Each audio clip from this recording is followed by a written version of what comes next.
Esse texto ele fala sobre um caminho, sobre um caminho. E nós vamos entender o segredo escondido aqui nesse caminho, e eu convido você a andar por esse caminho, e vamos aprender o que Jesus nos ensina nesse caminho, juntos. O livro é Lucas, o capítulo é o 24 e o versículo é o 13. Diz assim a palavra de Deus: Naquele mesmo dia, 2 deles, ou seja, 2 discípulos, estavam no caminho para uma aldeia chamada Emaús, distante de Jerusalém 60 estádios. E iam conversando a respeito de todas as coisas sucedidas. Aconteceu que, enquanto conversavam e discutiam, o próprio Jesus se aproximou e ia com eles. Os seus olhos, porém, estavam como impedidos de o reconhecer. Então lhes perguntou Jesus: Que é isso que vos preocupa e de que ides tratando à medida que caminhais? E eles pararam entristecidos. Um, porém, chamado Cleopas, respondeu, dizendo: És o único, porventura, que, tendo estado em Jerusalém, ignoras as ocorrências desses últimos dias? Ele lhes perguntou: Quais? Jesus perguntou: Quais? E eles explicaram.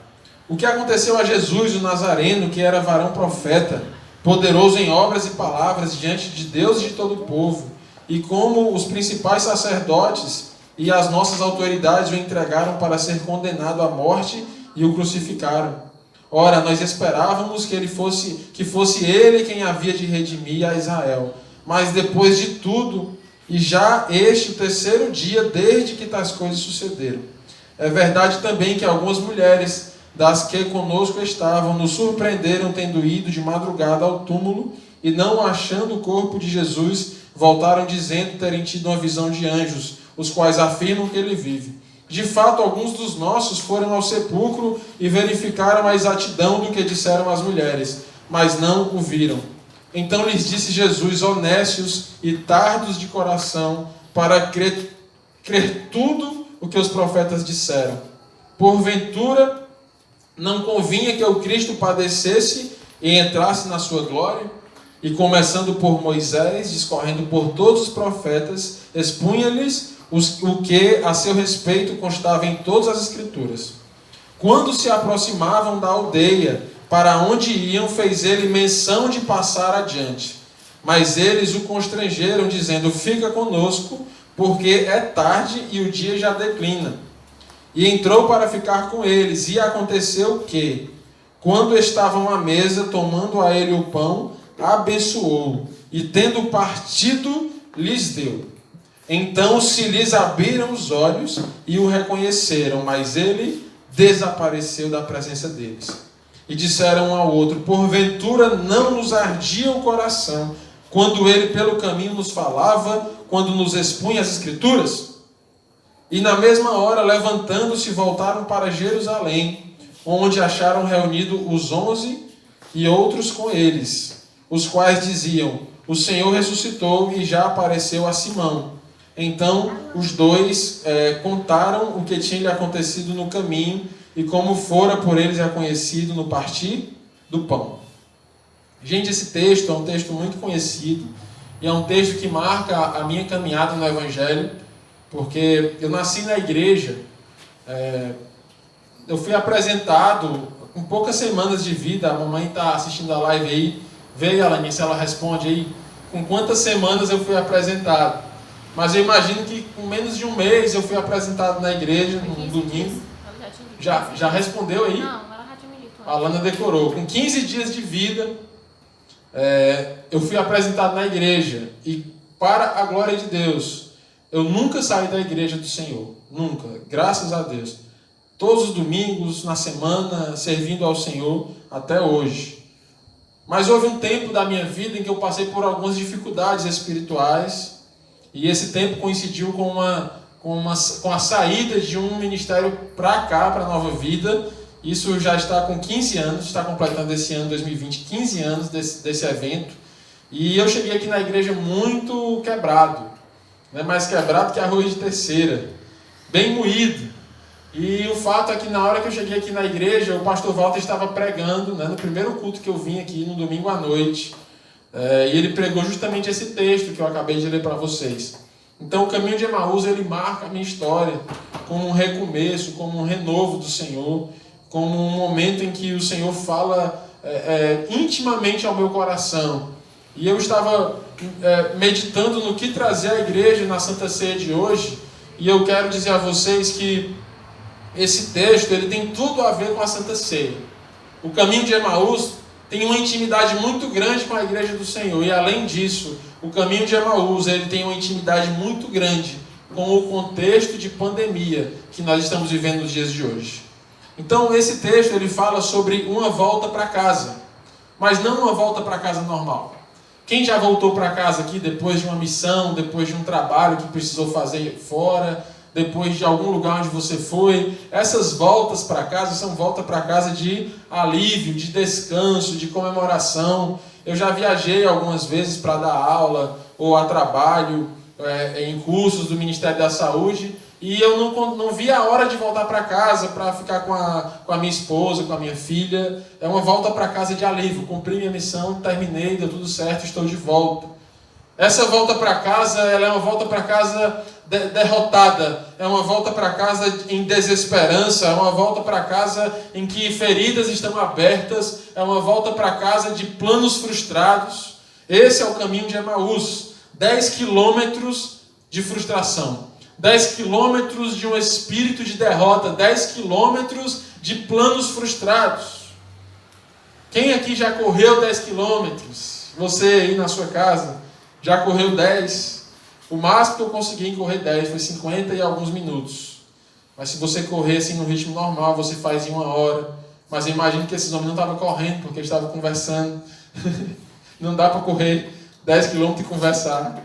Então, num ritmo de caminhada médio, essa caminhada ela demorou 2 horas. A Bíblia fala em 60 estádios. O estádio é a medida bíblica de 160 e poucos metros. Há uma discordância aí entre alguns metros, mas arredondando, 10 quilômetros, 2 horas andando a pé. 2 horas remoendo as más notícias. E as notícias eram terríveis. Aquele em quem eles tiveram a sua confiança, a sua alegria, a sua fé, a sua esperança durante os últimos 3 anos, havia morrido. Jesus, a solução daqueles discípulos, aquele a quem eles viram curando pessoas, expulsando demônios, realizando milagres, eles mesmos se referem aqui a Jesus no texto como um varão profeta, poderoso em obras e palavras, diante de Deus e de todo o povo. Então era um líder, não só espiritual, mas eu imagino pelo carinho de Jesus, era um pai para eles, era um irmão mais velho, era um conselheiro, era um ombro amigo, era um olhar de cura, e aquele homem em que a esperança deles havia sido depositada agora estava morto. E eles estavam voltando para casa não após uma missão cumprida, mas eles estavam voltando para casa em desistência do seu chamado e do seu ministério. Esse é o caminho de Emaús. Hoje, nós estamos vivendo também um tempo de más notícias. Um tempo em que o mal tem reinado, um tempo em que um vírus tão pequeno, mínimo, tem mudado os planos, as agendas mundiais. Um tempo onde as notícias são terríveis. Hoje o Brasil bateu o recorde de mortes, o Brasil inteiro, do coronavírus. Ontem no Ceará foi o segundo dia da pandemia com mais número de mortes, perdendo só para o domingo passado, para o sábado passado. Então as notícias são terríveis. Alguns mais alarmistas falam de um colapso geral do sistema de saúde, hospitais com os ventiladores bem contadinhos, ali esperando um paciente chegar para ser entubado, e alguns hospitais já no limite dos seus recursos, tanto de trabalhadores quanto de equipamentos.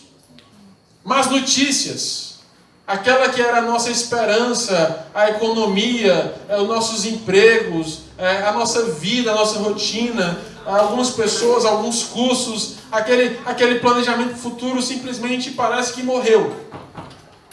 E algumas pessoas têm voltado para casa, têm deixado de lado seus sonhos, têm deixado morrer sua esperança e estão andando pelo caminho de Emaús. Nesse tempo de más notícias, é um convite da autopiedade, é um convite da baixa estima, é um empurrão da depressão e da ansiedade para levar pessoas de volta para casa nesse sentido, de volta para casa no sentido da desesperança, da tristeza, dos planos frustrados, das expectativas que não se cumpriram. Mas eu estou aqui nessa Santa Ceia do mês de maio de 2020, no meio da pandemia, para te dizer: Jesus está contigo. Glória a Deus. Jesus está com a sua igreja, Jesus está com o seu povo, Jesus está andando do nosso lado. Essa é a boa nova do caminho de Emaús. Aquela má notícia era pior do que a nossa. Jesus, o Filho de Deus, estava morto. Mas mesmo assim, Jesus estava do lado dos seus discípulos. Jesus estava se revelando ao seu povo. Jesus estava ali para mudar o caminho daqueles homens. A intenção de Jesus não era que eles fossem para Emaús. A intenção de Jesus era que eles estivessem em Jerusalém. E no final da pregação eu vou explicar o porquê que Jesus queria eles em Jerusalém. Mas eu quero te dizer, a intenção de Jesus nessa pandemia não é que você desista dos seus sonhos e dos seus planos, mas que você permaneça no lugar onde Ele sonhou, onde Ele preparou, onde Ele planejou. Essa é a Santa Ceia do Senhor. É um povo que come do corpo, que bebe do sangue e que não abre dos propósitos de Deus, não abre mão dos sonhos de Deus, não abre mão daquilo que Deus tem para realizar nas vidas. Não abrem, não saem do lugar onde Deus planejou. A prisão, o cárcere, o dentro de casa, né? No cearense aqui o passo para dentro, parece que vão deixando as pessoas tímidas, sem voz, sem espaço. Mas eu quero te dizer, foi num lugar pequeno, como na prisão do Egito, que José foi revelado como futuro governador do Egito. Foi lá que o Senhor deu revelações a grandes sonhos. Foi no poço que Jeremias recebeu revelações sobre Israel. Foi num lugar hostil que Daniel recebeu o livramento na cova dos leões. Eu quero dizer a você que Deus não olha para as circunstâncias ao teu redor. Existe um propósito maior. E que não importa onde você esteja, se você tiver fé, Jesus vai estar com você. Amém. As circunstâncias terríveis, como da fornalha dos amigos de Daniel. Circunstâncias terríveis, como Jonas na barriga de um grande peixe. Circunstâncias terríveis. Mas lá estava a mão do Senhor, livrando Davi do urso, livrando Davi do leão, livrando depois Davi do gigante Golias, e dizendo: há Deus em Israel. Há um Jesus que caminha do lado do seu povo. Jesus estava ali para tirar aqueles homens daquele caminho. Estava ali para mudar aquele caminho, porque aquele caminho não era o caminho de Emaús somente, era o caminho que ia para Emaús. Mas aquele caminho era, sobretudo, o caminho da incredulidade, o caminho da desistência, o caminho da falta de fé. E isso tudo deixou os seus olhos impedidos, a Bíblia diz. Jesus estava ao lado deles, mas os seus olhos estavam impedidos de reconhecê-los. Ora, impedidos por quem? Impedidos por quê? E eu te pergunto, será que durante essa quarentena, esse isolamento social, essas más notícias, os teus olhos têm sido também impedidos de ver Jesus? Impedidos de perceber Jesus na sua vida, na sua casa, na sua família, perto de você? Eu te pergunto, impedidos por quem? Quem impediu? Alguma coisa impediu, e eu te digo, o que impediu aqueles olhos de verem a Jesus foi justamente a falta de fé e a incredulidade. Porque Jesus já vinha dizendo que ao terceiro dia ele iria ressuscitar e ele iria reinar no céu com o seu Pai. Mas aqueles discípulos não creram. Aqueles discípulos não acreditaram. E pior ainda, eles disseram para o próprio Jesus, aqui em Lucas 24, é verdade, eles mesmos dizendo para Jesus que algumas mulheres foram lá de madrugada e não acharam o corpo dele e tiveram visões de anjo. É verdade também, versículo 24, que alguns dos nossos foram ao sepulcro e verificaram a exatidão do que as mulheres disseram. Então, além de ter visto Jesus morrer, além de ter ouvido as promessas acerca da ressurreição, Eles ouviram testemunhos da ressurreição, mas mesmo assim não creram. Abra o seu coração nessa noite, porque na hora em que o seu coração for aberto, os teus olhos serão desimpedidos e você verá a glória de Deus. Com coronavírus, sem coronavírus, a glória de Deus se manifestará na sua casa. E vem de uma forma permanente, perseverante, para ficar e não para sair. Ora, os olhos impedidos pela falta de fé. Muitas vezes você ouviu aqui o testemunho do Saulo, ouviu o testemunho da filha da irmã Socorro, ouviu o testemunho do Ricardo, ouviu testemunhos que a Adriana deu sobre Doroteia, seu pai, ouviu testemunhos e mesmo assim você não creu. E mesmo assim você pode estar aqui ouvindo essa pregação no YouTube ou no Instagram e de repente o teu coração ainda está fechado a essa palavra. Os seus olhos estavam impedidos. Jesus estava ali para mudar os seus caminhos, porque do mesmo jeito que havia promessas sobre a ressurreição de Cristo e sobre o futuro daqueles discípulos, há promessas hoje sobre os propósitos de Deus para a sua igreja. Há promessas de que nos últimos dias o Senhor levantará sobre a terra uma igreja firme, uma igreja forte, uma igreja avivada. Há promessas de que nos últimos dias os jovens terão sonhos, os velhos profetizarão. Há uma promessa que nos últimos dias o Espírito de Deus será derramado sobre toda a carne. Há uma promessa de Deus de fortalecimento da sua noiva, da igreja de Jesus. Mas alguns, ainda com tantas promessas e testemunhos, ainda estão com seus olhos impedidos. E eu pergunto a você, com todo o carinho e amor, como estão os teus olhos espirituais? Será que as más notícias, as manchetes dos jornais, as curvas epidemiológicas têm impedido os teus olhos de ver a glória de Deus? Será que os teus olhos estão impedidos? Paulo esteve em contato com grandes homens de Deus, inclusive Estevão. Mas os seus olhos estavam impedidos de ver a glória de Deus.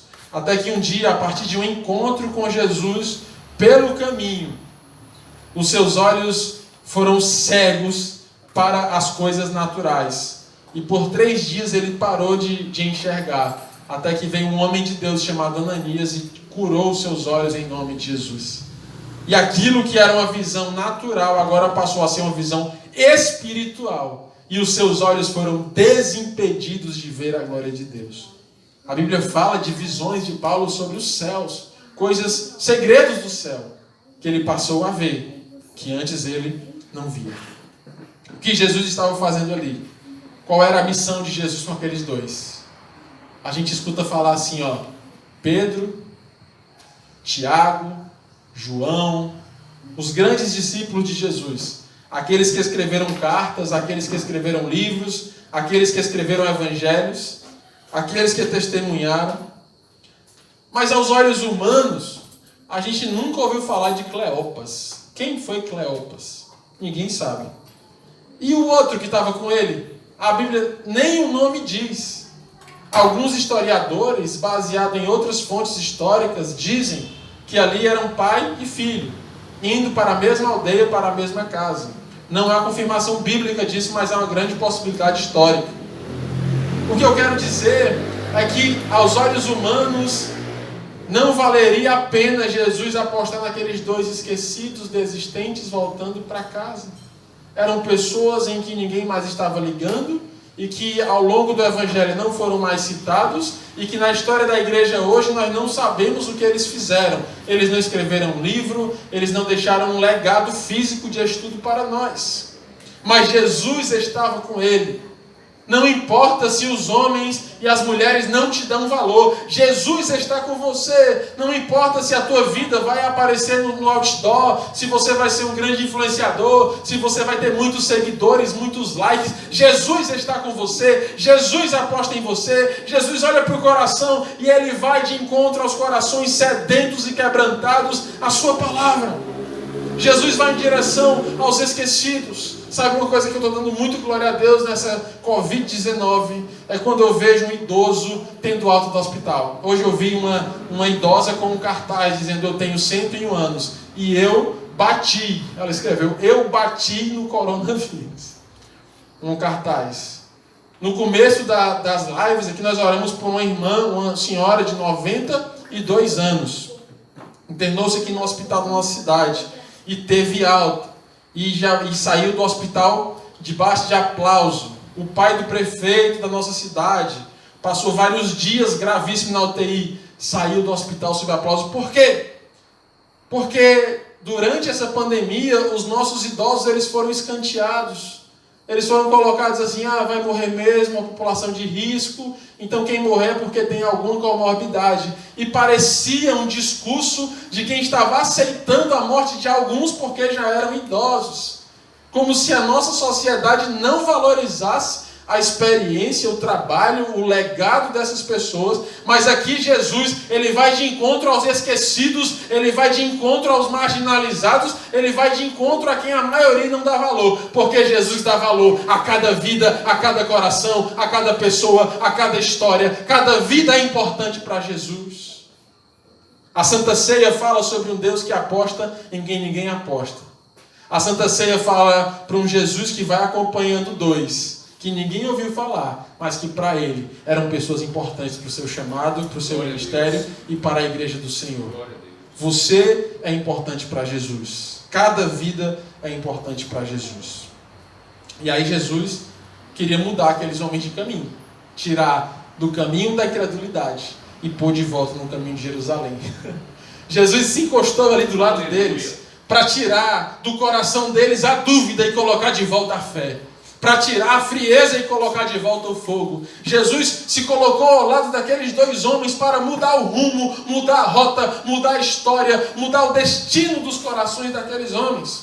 Ora, se Jesus não tivesse aparecido ali, provavelmente aqueles homens voltariam para as suas profissões e viveriam a sua vida normalmente até o fim. Mas Jesus não admitia essa possibilidade. Ele estava ali para mudar a direção deles. Aí eu pergunto a você aqui, e se fosse você no lugar de Jesus?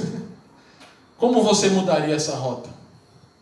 Como você convenceria aqueles homens a voltar para Jerusalém? Eu imagino aqui alguns irmãos, os mais assim, da personalidade mais forte, chegando junto e dando carão neles, dizendo, volta. Jesus ressuscitou, tem a promessa, volta. As mulheres já disseram que ele não estava no túmulo. Os discípulos já confirmaram, voltem vocês. Vocês estão com medo, vocês estão todos coisados, rapaz. E aí Jesus ele tem um ato surpreendente. Jesus ouviu. O primeiro ato de Jesus para mudar o coração daqueles homens, mudar a estrada, o caminho daqueles homens, foi ouvi-los. Muitas vezes, a gente se preocupa tanto em falar, em convencer, em brigar. Mas Jesus, ele simplesmente ouviu. Ele chegou perto deles e perguntou, por que vocês estão aflitos? Aqui mostra de um Deus que está interessado naquilo que você tem a dizer.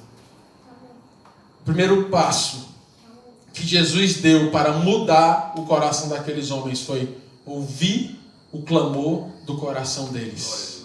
Nessa Santa Ceia, nós estamos aqui com a mesa posta, porque a mesa é um lugar de diálogo, a mesa é um lugar de conversa, a mesa é um lugar de acertar pontos, a mesa é um lugar de fazer planos, a mesa é um lugar de apontar para o futuro, a mesa é um lugar de alinhar corações. Não imagine um Deus que está querendo te impor a vontade dele, te colocar ferro e fogo num caminho, não. Jesus está aqui para ouvir o teu coração. Você que está com o coração no caminho de Emaús, já pensando em desistir, já pensando em entregar os pontos, já pensando em jogar a toalha, nessa noite, na Santa Ceia, o Senhor Jesus te pergunta, o que tem afligido o teu coração? Diga para mim, qual é a base bíblica disso, Timóteo? A base bíblica está em Abraão, quando Jesus olha para Abraão, Deus olha para Abraão e disse, vem Abraão, eu quero arrazoar contigo. A base bíblica está em Moisés, quando Deus chama Moisés para o monte e não só fala, mas escuta o que Moisés tem a dizer, pergunta o que Moisés quer e Moisés diz, eu quero te ver, Senhor. Ele escuta o coração do seu servo. Essa palavra está baseada na história de Jeremias, quando no auge da sua profecia, do seu ministério, Deus olha para Jeremias e diz assim: Jeremias, clama a mim. Jeremias, fala comigo. Jeremias, eu quero ouvir o que tu quer dizer e eu te responderei, Jeremias. A tua palavra não vai ser ignorada. Deus sabe de todas as coisas, Deus tem todo o poder e autoridade, mas mesmo assim Ele quer ouvir o teu coração na Santa Ceia. Clama a mim, fala para mim. Diz para mim, e eu te responderei, e eu te mostrarei coisas grandes, e eu te revelarei coisas ocultas, que tu não sabe, mas tu vai saber. Mas clama para mim, fala para mim. Um Deus que está disposto a nos ouvir. Sabe, gente, hoje nós estamos vivendo o período das opiniões. Muitas opiniões, muitos canais de YouTube, muitos vídeos. Teve esse problema do Moro com o Bolsonaro. Assim que terminou a coletiva do Moro, fui resolver uma questão no hospital, cheguei em casa, vim no rádio. Quando eu cheguei em casa, que fui tomar banho, aí já tinham vários vídeos no YouTube dando opiniões e opiniões e opiniões e opiniões de todos os lados, de todos os gostos. Nós vivemos num tempo onde a sociedade está apressada para falar. Todo mundo quer falar, todo mundo quer brigar pelos ouvidos das pessoas, sabe? Os ouvidos são contados nos números de visualizações, no número de likes. Pessoas que me escutam em lives no Instagram. Se você abrir o Instagram, qualquer hora do dia, vai ter pelo menos umas 3 ou 4 lives lá te chamando, alugando os teus ouvidos, querendo te falar, querendo te vender um livro, querendo te vender um coach, querendo te vender qualquer coisa, querendo te convencer a alguma coisa. Muitos microfones. Mas o Deus que sabe todas as coisas, Ele quer te ouvir, Ele quer ouvir a tua voz. Ele não quer brigar pelos teus ouvidos, Ele quer ouvir a tua voz. O Senhor dá voz a quem não tem. O Senhor dá atenção ao coração mais humilde. Numa sociedade onde as opiniões são tantas e tantos vídeos e tantas coisas, um mundo gigantesco de informações, o Senhor olha para ti e diz: eu quero ouvir a tua voz. Eu serei o teu ouvido. Eu serei um ouvido para ti. Em Filipenses capítulo 4, Paulo dá o consenso, a diretriz bíblica da cura da ansiedade. Se você está ansioso, conhece alguém vivendo problemas de ansiedade, leia Filipenses 4. E ele diz: que sejam as vossas crises, diz o apóstolo Paulo, conhecidas de Deus de 3 formas: com orações, súplicas e ações de graça. Aleluia. Um Deus que está disposto a te ouvir. Jesus que chegou perto da mulher samaritana e ao invés de discorrer uma lei gigantesca que iria afrontá-la, Jesus tinha muito o que dizer. Jesus conhecia o seu passado, Jesus conhecia o seu pecado, Jesus conhecia a sua dor, Jesus conhecia tudo que ela tinha feito de errado, mas o primeiro passo de Jesus para curar a mulher samaritana foi: o que te aflige? Ouvir o coração dela. Por que você está aqui? O que você quer? Zaqueu foi ouvido por Jesus. No caminho de Emaús, Jesus estava para ouvir. Fale para Deus. Qual é a tua dificuldade? Nessa Santa Ceia, tenha um momento de intimidade com o Senhor.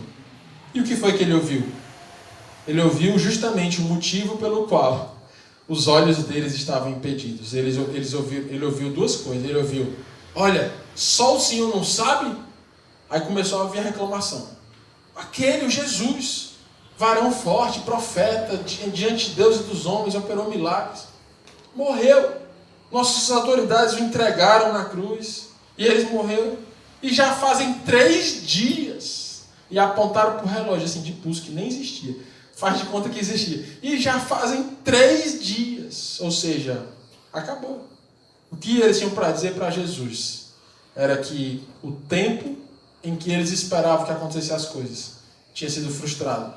E o que eles tinham para dizer para Jesus é que as expectativas que eles tinham acerca do ministério de Jesus haviam sido frustradas.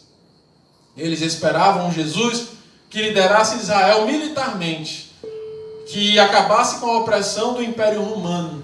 Eles sonhavam com Jesus que ia devolver a Israel dos dias do rei Davi, que iam conquistar territórios, que ia subjugar povos, que ia expandir a sua terra.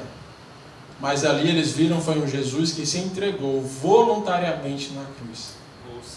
E eles esperavam que Jesus resolvesse as coisas no tempo deles. Mas na verdade, já faziam 3 dias que o mestre havia morrido. O coronavírus, ele gerou essa crise na nossa geração. Uma crise de tempo e uma crise de expectativas. Muitas coisas que estavam programadas para acontecer em um determinado tempo e muitas expectativas que já estavam planejadas foram totalmente frustradas. Eu conheço uma pessoa que marcou o casamento há alguns anos, há 3 anos ela vinha sonhando com o seu casamento. E ela tem um bom salário, ela e o marido, e juntaram dinheiro e compraram as passagens para a sua lua de mel em Pérgamo, na Itália, para o mês de abril. E fizeram um buffet, contrataram um buffet, pagaram uma festa. Eles tinham esse sonho de presentear toda a família com uma linda festa e pessoas com passagens aéreas programadas para o mês de abril. O que aconteceu? Pérgamo se tornou o epicentro na Europa do coronavírus. Passagens canceladas, viagem frustrada, casamento cancelado. Você entende o coração dos discípulos no caminho de Emaús? Nós esperávamos que Jesus reinasse militarmente, nós esperávamos a vitória de Israel. Nós esperávamos que isso não acontecesse nesses 3 dias. Expectativas e sonhos frustrados, porque estavam planejando segundo o próprio calendário e o próprio relógio. Eu quero te dizer que o Senhor Deus é Deus sobre todo o tempo, e que todo o tempo está no coração de Deus, e todo o tempo obedece e se ajoelha diante do altar de Deus. Ele faz idoso engravidar, ele dá força ao idoso Caleb para Hebrom conquistar. O nosso Deus é o Senhor do tempo e de todas as coisas. O nosso problema é porque nós queremos controlar o tempo e dizer: as Olimpíadas vão ser em 2020. Por quê? Porque é assim, de 4 em 4 anos, desde a Segunda Guerra Mundial, tem Olimpíadas de 4 em 4 anos. 2020 vai ser. Não vai, bebê. Não vai ser. A novela das 9 não para desde não sei de quando. Parou. Novela das 8 virou Vale a Pena Ver de Novo. Porque as expectativas dos homens são frágeis. Os planos mais certos. Olha, a coisa mais absurda que eu ouvi nessa pandemia foi o adiamento do Dia das Mães. Não querem adiar o Dia das Mães. Aí se provou por A mais B que é uma data comercial. Adiar um dia que era para ser um dia independente de qualquer circunstância. O dia de homenagear e de agradecer às mães. Não queriam adiar o Dia das Mães. Por quê? Planos e expectativas frustradas. Por quê? No primeiro passo, e ouviu Jesus. A gente sempre escuta assim na Bíblia, né? E disse Jesus. Mas no primeiro passo, e ouviu Jesus. No segundo, o que foi que ele ouviu? Frustrações e tempo. E aí no terceiro, e disse Jesus. Aqui está o remédio da Santa Ceia de maio de 2020. Aqui está o remédio para o coração desistente. Aqui está o remédio para o coração que está com medo do vírus. Nós estamos vivendo um tempo em que a depressão tem aumentado, o número de suicídios tem aumentado, muitas mortes domiciliares estão acontecendo, e quando chega a equipe de verificação de óbito, não foi Covid, foi suicídio por conta do medo da depressão dos nossos dias. Eu quero te dizer, ei, acorde, aqui está o remédio que vai trazer paz ao teu coração. Ei, acorde, aqui está o remédio que vai te trazer esperança. E disse Jesus, e eu vou ler exatamente o que disse Jesus. E disse Jesus: honestos e tardios de coração para crer em tudo que os profetas disseram. Jesus está dizendo: vocês estão desistentes, vocês estão voltando para casa, vocês abriram mão dos seus sonhos, porque falta em vocês fé para crer no que eu disse, fé para crer no que os profetas disseram, porque a minha palavra é santa e é real. E o nosso Deus cumpre as suas promessas. Falta fé. E a fé vem de ouvir a palavra e a palavra de Deus. Timóteo quer dizer que agora o remédio do coronavírus é desligar tudo, internet, televisão, celular, e viver só de palavra. Não, meus irmãos. Eu quero dizer a vocês um conceito bíblico, uma diferença entre ouvir e dar ouvidos. Há uma grande diferença. Nós estamos aqui nessa terra E nós temos que estar inteirados mesmo do que está acontecendo. Nós temos que chorar com o mal que está vindo sobre nós. Nós temos que nos condoer com cada morte que é contabilizada a cada dia. Nós temos que clamar por misericórdia ao Senhor, pela situação caótica, orar pelos nossos governantes, orar pelos profissionais de saúde. Nós temos que saber o que está acontecendo. Jeremias sabia que a Babilônia tinha vindo. Daniel sabia que estava lá e que tinha um povo opresso. Os nossos patriarcas estavam antenados. Paulo sabia o que estava acontecendo ao seu redor. Sabia. Mas há uma grande diferença entre ouvir e dar ouvidos. Ouvir é saber. Dar ouvidos é deixar aquilo que você soube invadir e governar o seu coração. Deixar a notícia triste reinar, deixar a depressão vir, a ansiedade e permitir que isso esteja. Timóteo, me mostre isso na Bíblia, eu te mostro agora. A Bíblia fala sobre a história de Jairo e da sua filha, eu vou contar rapidamente, senão eu vou começar a pregar de novo. E fala de um homem chamado Jairo, um homem bom, querido dos discípulos, um líder da sinagoga judaica, que sua filha estava doente. E aí ele chama Jesus, vamos lá na minha casa, minha filha está doente. No meio do caminho vem a mulher hemorrágica. Jesus é parado por um pouco por aquela circunstância, conversa com a mulher hemorrágica. E quando Jesus está lá conversando com a mulher hemorrágica, ela é curada. Chega um servo de Jairo e diz: precisa mais não, a menina morreu. A menina morreu. Não precisa mais Jesus ir na casa de Jairo. E a Bíblia diz assim, ó: Jesus, porém, não acolheu tais palavras. Jesus ouviu que a menina havia morrido, mas ele não deixou aquela afirmação reinar sobre a sua fé e reinar sobre o seu coração. Ele diz: não temas, ela não morreu, ela apenas dorme.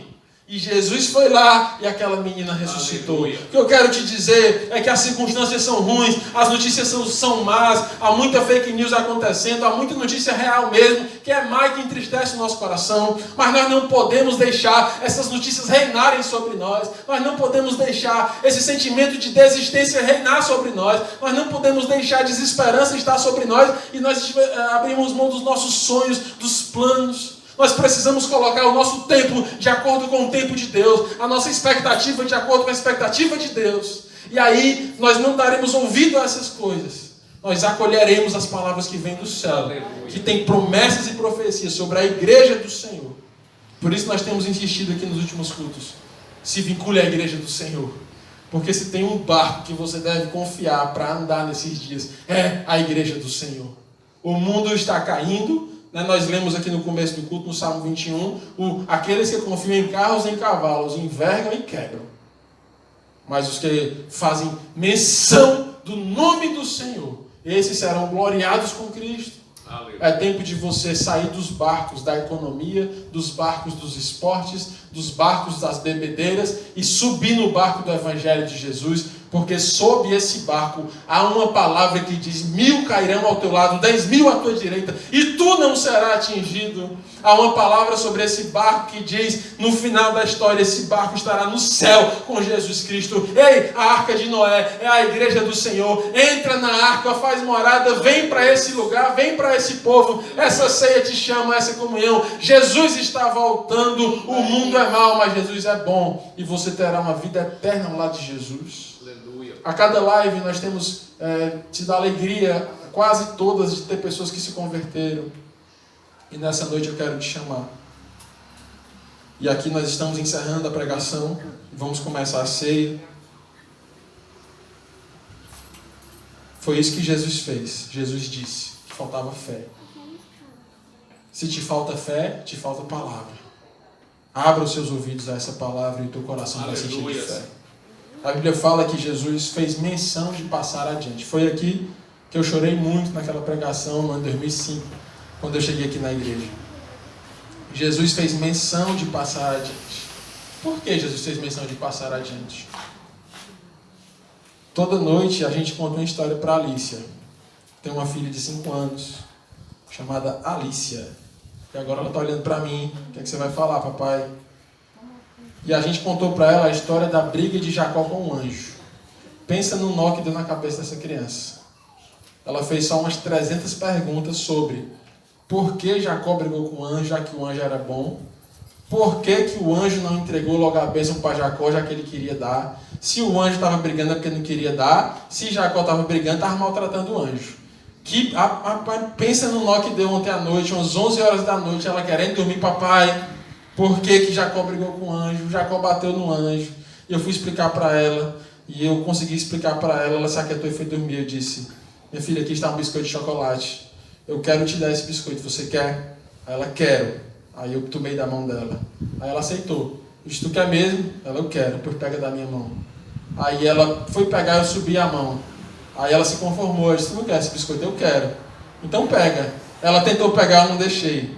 Até que teve uma hora que eu deixei um pouquinho na altura dela, ela se agarrou no meu braço, pegou com a turma, abriu meu dedo e pegou o biscoito.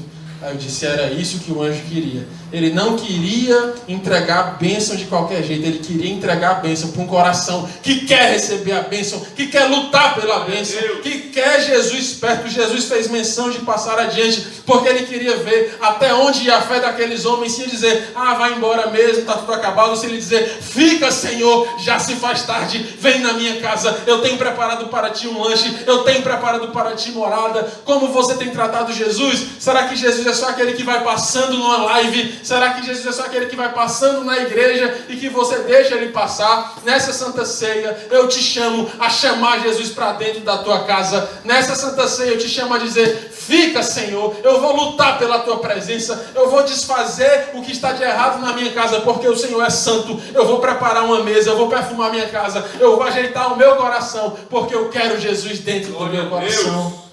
A Santa Ceia te chama para te chamar Jesus para dentro. E eu expliquei para Alice, o anjo queria dar a bênção, Jacó queria receber a bênção, mas o anjo queria saber até onde Jacó queria. Se ele estava disposto a lutar por aquilo. E aí ela foi dormir. E hoje não perguntou mais. Não sei agora à noite. O fato, meus irmãos, é que nós precisamos agir como Jacó. Jesus está passando. Chama Jesus para dentro. Apocalipse 3:20. Eis que estou à porta e bato. Chama Jesus para entrar. Abre essa porta. E aí, ao partir do pão, os olhos foram abertos. Num ato singelo de partir do pão, os olhos foram abertos. E aqui fala de uns olhos fechados, de uma mudança de caminho, e os seus olhos foram abertos. Eu já preguei esse texto em Natal, em Páscoa, em muitas ocasiões. Vou fazer uma revisão na minha agenda. Eu já tinha usado esse texto aqui em muitas celebrações. E eu sempre prego assim, ó.